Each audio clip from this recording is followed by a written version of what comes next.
안녕하세요. 통계분석론 실습 세 번째 시간입니다. 지난 두 번째 실습에서는 데이터 구조에 대해서 알아봤습니다. 이번 세 번째 실습에서는 기초 통계에 대해서 다뤄보도록 하겠습니다. 수업 시간에 이야기한 것처럼 기초 통계는 크게 자료를 파악하는 데 있죠.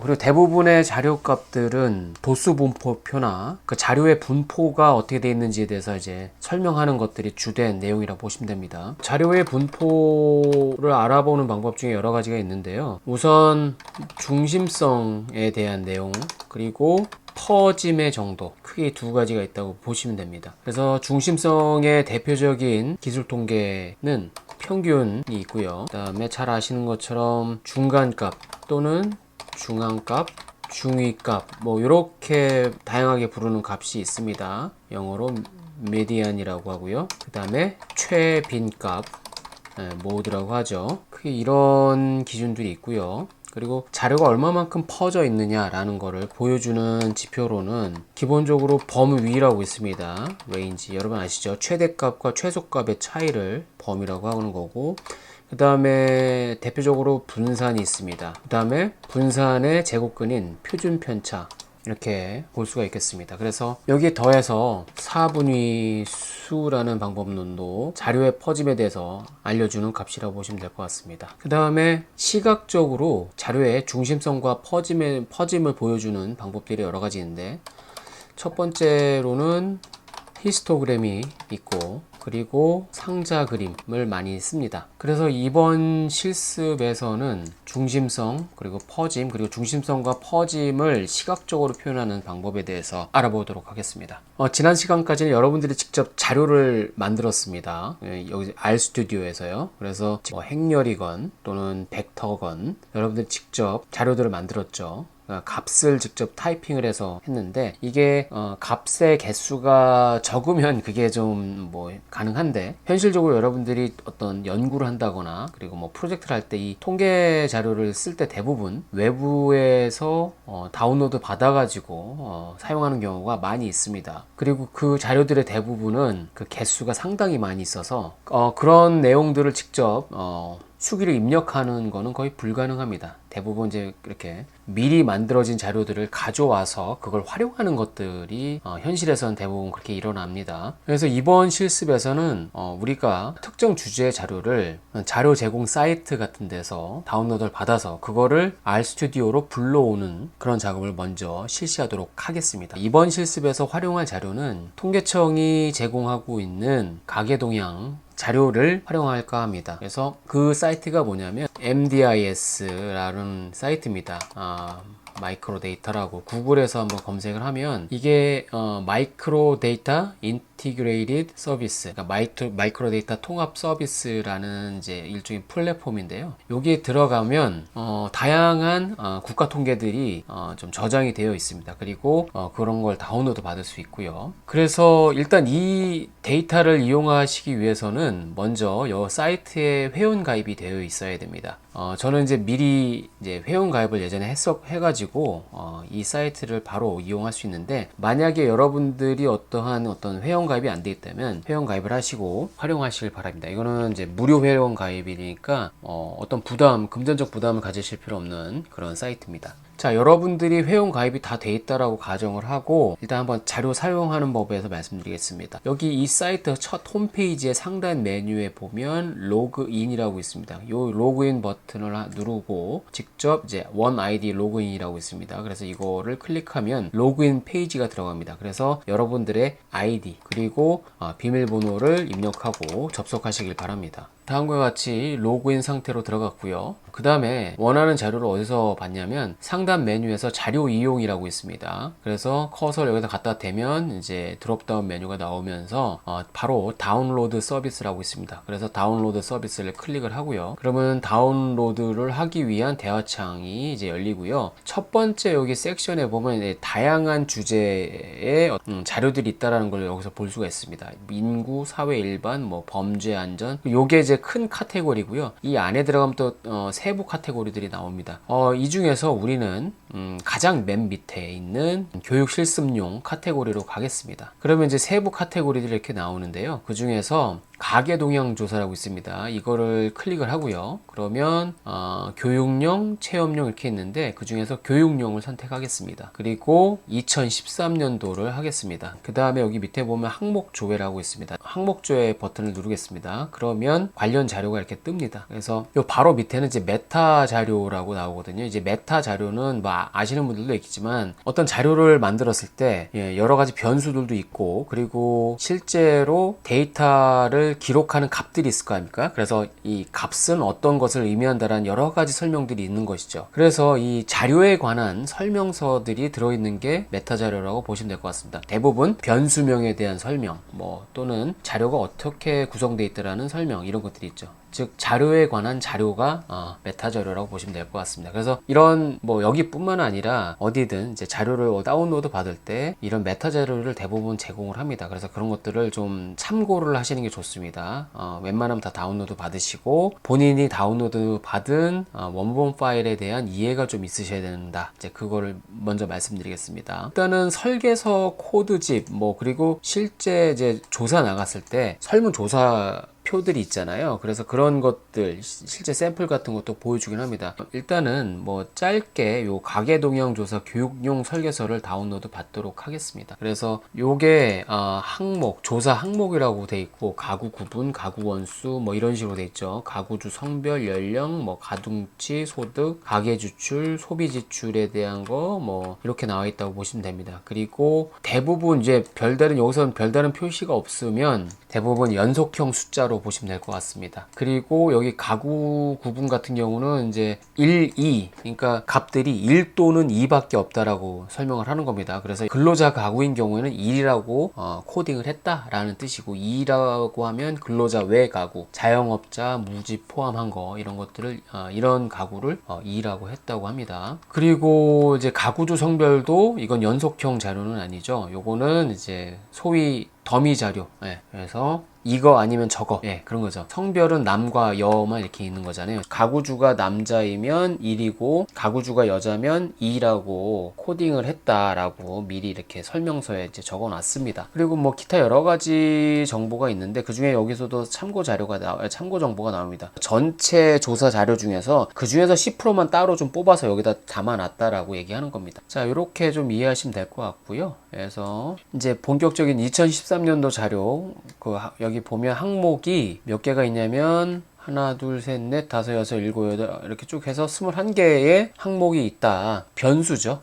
그리고 대부분 이런 자료들은 어쨌든 표로 저장되거든요. 근데 표로 저장되면 행과 열로 저장이 될 거 아닙니까? 그쵸? 그 중에서 행, 로우 부분은 가구 하나를 의미하는 거고 그리고 열은 대부분 그 변수들 있잖아요. 그렇게 저장된다고 보시면 될 것 같습니다. 여기 가장 상단에 있는 이 박스 요거를 체크 박스를 클릭하면 모든 항목이 선택이 되면서 여기에 이제 선택한 항목이 여기다 여기 이 칸에 추가가 됩니다. 그래서 총 21개 변수 그리고 나서 자료가 어떻게 생겼는지 미리 보기가 또 있네요. 그래서 요거 미리 보기 해보면 다음과 같이 뜨네요. 행 하나가 조사된 가구 하나를 대표하는 거라고 보시면 됩니다. 그래서 이게 지금 짧게 표현되어 있는데 이게 지금 쭉 내려보면 800번째 가구까지 다 표현이 될 겁니다. 다운로드 받은 자료에서는요. 지금 200가구까지만 이제 표현이 된 거고 그리고 여기 11가 변수 또는 필드 또는 속성이라고 합니다. 아까 우리가 선택한 21가지의 변수가 여기 다 담겨 있다고 보시면 될 것 같습니다. 그래서 여기 미리 보기 닫기 하고요. 그 다음에 이제 다운로드를 누르면 다음과 같이 나옵니다. 제목은 이제 기초 통계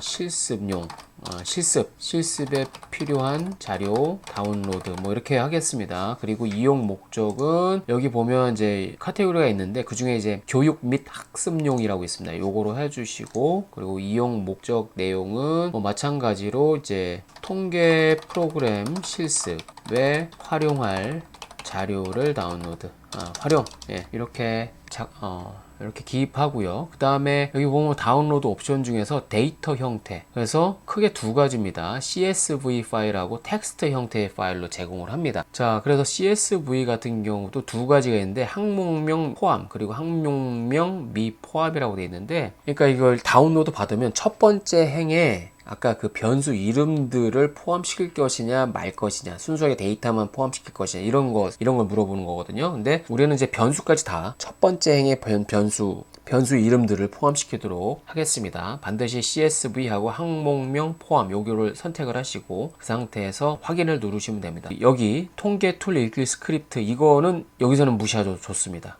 그 다음에 확인 누르면 추출을 시행하겠습니까? 라고 메시지가 뜨면 다시 확인을 누르고 그러면 처리 중입니다 라고 합니다. 이제 약간 시간이 걸립니다.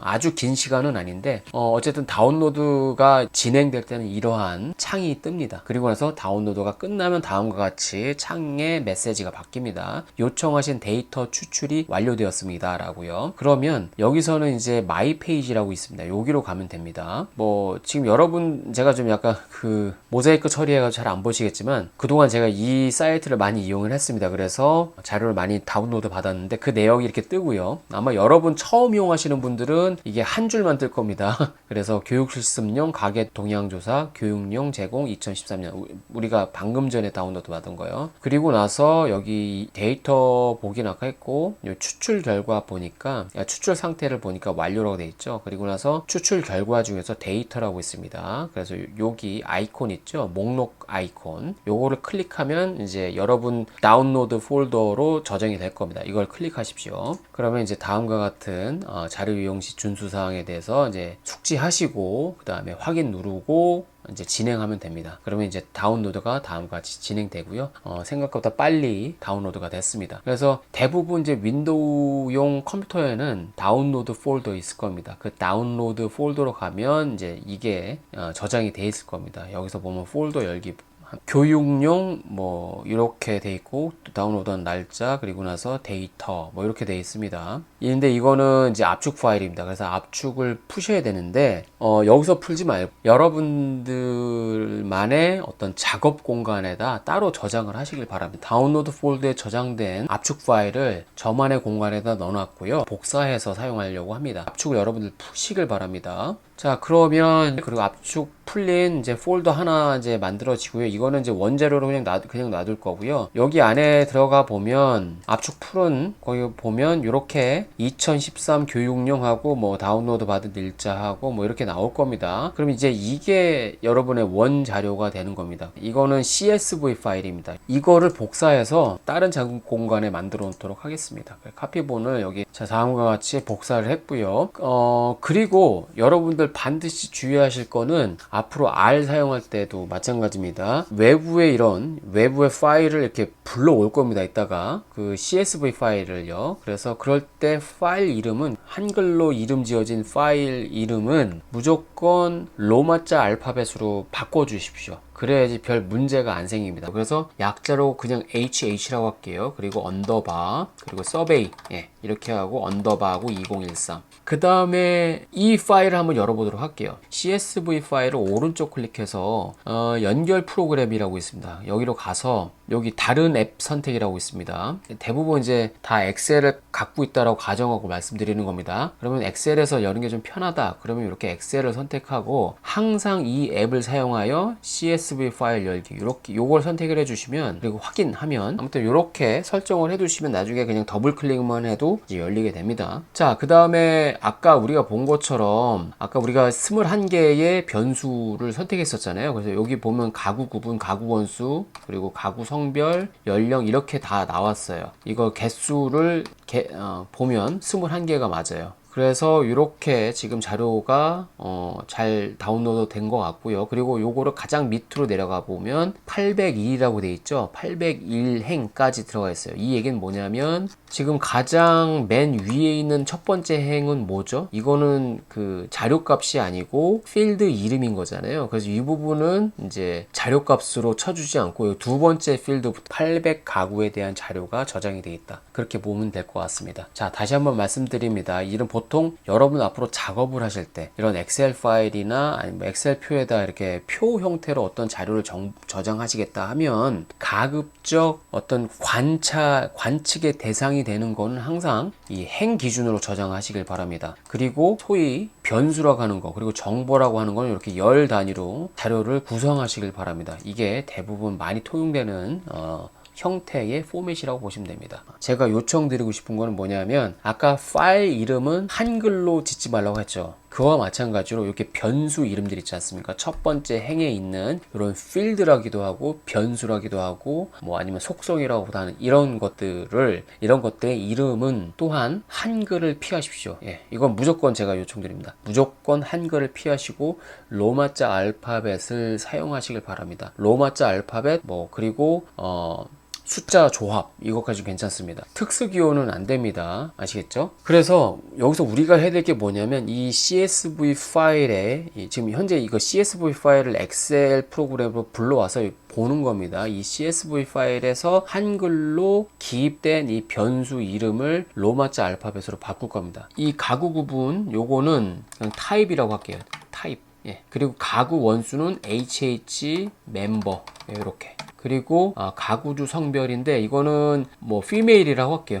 그 다음에 가구주 연령 그럼 age라고 할게요. 그 다음에 weight라고 그대로 쓰고요. 그리고 소득은 요거는 HHINC household income. 그리고 가계 지출은 HH expenditure EXP 그리고 1이라고 할게요. 소비 지출은 HH EXP 2라고 할게요.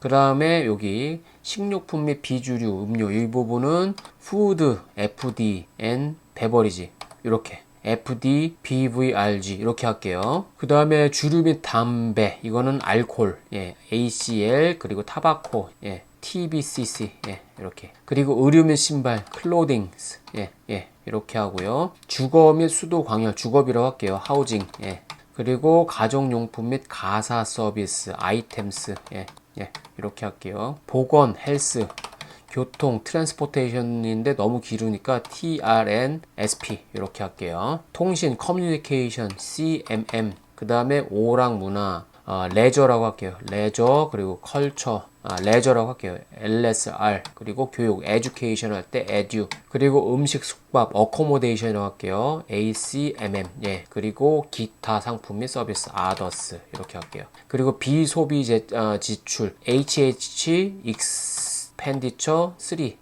이렇게 할게요. 자, 변수명은 짧으면 짧을수록 좋은데 단점은 뭐냐면 너무 생략이 돼가지고 못 알아볼 수도 있어요. 그렇다고 변수명을 길게 하기에는 실제로 작업을 할 때 또 부담이 됩니다. 그래서 그런 두 가지 관점에서 좀 잘 절충하시길 바라는데 어쨌든 변수 이름은 지금 제가 정한 대로 따라와 주시길 바랍니다. 그리고 앞으로 여러분들이 스스로 뭐 하실 때는 여러분 마음대로 정하셔도 됩니다. 자, 그리고 이게 너무 단축해서 어떤 거는 이 변수 이름만 봐도 어느 정도 대략 짐작이 되는데 어느 경우는 짐작이 안 될 수도 있어요. 그런데 한 가지 원칙이 있습니다. 변수는 내가 짐작해서는 안 된다.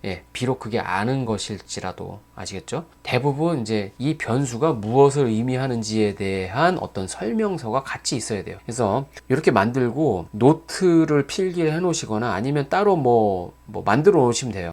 이게 어떤 거를 의미한다라는 거를요. 그래서 요것도 지금 이렇게 바꿔 놨지만 이거에 대한 설명서를 우리가 한번 만들어 놓을게요. 그래서 이 부분을 다 여기 첫 번째 행 부분을 복사하시고 그 다음에 컨트롤 N 눌러서 새로운 페이지를 하나 만드십시오. 빈 페이지를요. 그리고 오른쪽 클릭을 한 다음에 여기 트랜스포즈 그러니까 행과 열을 이렇게 뒤바꿔서 복사하기라는 기능이 있습니다. 아까 지금 행으로 갔던 거잖아요. 근데 이걸 종으로 복사하는 거예요. 이렇게 하면 이렇게 바뀝니다. 이런 식으로 복사를 해 놓으시고요. 그리고 아까 원자료로 돌아가 보십시오. 원자료 하나 만들어 놓은 게 있죠. 그래서 거기 보면 이제 교육 이렇게 한글로 되어 있는 거 있었잖아요. 그래서 이거 한번 열어보면 아까 우리가 처음에 봤었던 그 한글로 만들어진 변수 이름 있잖아요. 요것도 복사를 하고 나서 아까 복사했던 그 창으로 가서 여기서 마찬가지로 오른쪽 클릭한 다음에 행과 열 바꿔서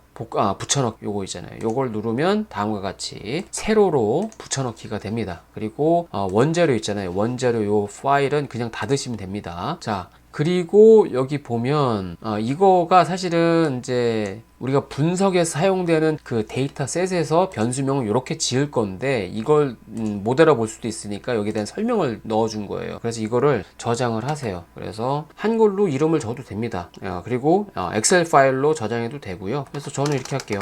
변수 이름, 이런 식으로. 그래서 저장을 하고, 자, 어쨌든 우리가 작업용 파일은 HHsurvey 2013이라고 했죠. 요거 가지고 이제 작업을 하는 건데, 자, 이름 다 줬어요. 한글로 돼 있는 거 다 알파벳, 로마자 알파벳으로 다 바꿨습니다. 자, 이거는 저장하십시오. 저장하는 건 컨트롤 S 하면 됩니다. 그러면 다음과 같은 대화창이 뜹니다. 그래서 저장하겠냐? 그러면 이제 yes, 또는 저장 이렇게 하시면 되고요. 그리고 나서 요 창을 닫으면 됩니다. 닫으면 또 저장할 거냐라는 메시지가 뜨는데 다음과 같이요. 그러면 저장 안 하셔도 됩니다. 돈 세이브라고 쓰세요. 그러면 저장이 됐습니다. 그 데이터 폴더로 가서, 자, 다음과 같이 저는 저장했습니다. HHsurvey 2013 그리고 변수 이름. 요거 HHsurvey 2013 다시 한번 열어볼게요. 저장 잘 됐는지. 자, 아까 반영됐죠? 변수 이름 로마자 알파벳으로 바꾼 거예요. 그쵸? 자, 요거 닫고, 자, 이제 이 테이블, 그러니까 이 표를 불러오는 겁니다. RStudio로요. 자, 그걸 해보겠습니다. 그러면 이제 RStudio를 실행을 할게요. 자, 근데 여러분들 제가 또 한 가지 말씀드릴 게 뭐냐면, 저는 이게 RStudio의 이제 특징이자 장점일 수도 있는데 자칫 여러분들을 헷갈리게 만들 수 있는 기능 중에 하나인데요. RStudio는 이전에 작업했던 것들을 별다른 액션을 취하지 않으면 다 남겨져 있어요. 그 내용들이 지난 시간에 했던 지난 마지막으로 했던 작업이 남겨져 있습니다. 설령 그게 이렇게 저장되지 않은 무엇인가라고 하더라도 그게 그대로 남아져 있어요. 그 창을 닫지 않는 한. 그래서 여러분들 두 번째, 이거는 이제 예예요. 두 번째 실습을 한 거가 이렇게 떠 있다. 그때 벡터도 만들고 뭐라고 하죠? 그리고 행렬도 만들고 데이터 프레임도 만들고 그런 작업 하셨잖아요, 여러분들. 근데 그대로 그냥 열면 옛날에 작업했던 게 그대로 떠 있어요. 그래서 이런 부분들, 이거는 그래도 그나마 양반입니다. 근데 가장 문제가 되는 게 뭐냐면, 이 작업을 하면 이게 저장이 돼 있어요. 임시로 저장이 돼야 되는데, 임시로 저장되는데, 이게 끈다고 해서 그것까지 다 지워지는 게 아니에요. 예를 들어서 어떤 데이터 프레임, DF1이라는 걸 만들었는데, 이걸 끄고 나면 다시 키면 다시 또 그게 살아나 있어요. 계속 있어요. 그러면 이게 나중에 여기다 또 작업을 하면 또 이름이 만약에 같다, 나중에 그러면 막 이게 섞여 들어가고 그래서 되게 문제를 발생시킵니다. 엉뚱한 값들이 출력되고 막 그래요. 작업을 망치는 주요한 요인 중에 하나입니다. 그래서 여러분은 만약에 새로운 작업을 한다, 그러면 반드시 여기에 저장되어 있던 거, 임시로 저장되어 있던 거, 이거를 다 지워야 됩니다. 그리고 새로운 작업할 때마다 이 작업을 계속 해주시길 바랍니다. 강력 추천드립니다. 자, 여기 보면 옛날에 작업했던 것들이 이렇게 저장되어 있어요. 지금 DF라는 이 DF라는 데이터 프레임이라는 것도 있고, DF2라는 데이터 프레임이 있고, J라는 객체, 그리고 XL이라는 리스트, A라는 문자값, 이런 것들이 다 이게 남아져 있어요. 그래서 이런 것들은 다 지우고 시작하셔야 돼요. 반드시 제가 강력하게 요청드립니다. 지우는 방법은 뭐냐면, 여기 environment 창 여기 보면 상단에 요 빗자루 모양의 아이콘이 있습니다. 요거는 이제 예전에 작업했다가 남겨진 그런 객체들을 다 지우는 겁니다. 그래서 요걸 클릭하면 다음과 같이 지우겠냐? 그럼 yes라고 하면 여기 싹 지워집니다. 이 상태에서 새로운 작업을 시작하시길 바랍니다. 설령 작업하다가 내가 실수를 해가지고 다시 돌아가려고 한다? 그러면 가급적 이거 다 지우고 처음부터 다시 하는 거를 추천드립니다. 새로운 창을 하나 만들도록 하겠습니다. 여기 new file이라는 거 하고 클릭하면 R 스크립트 있죠? 요거는 이제 더 이상 설명 안 드리겠습니다. 여러분들 아실 거라 생각을 하고요.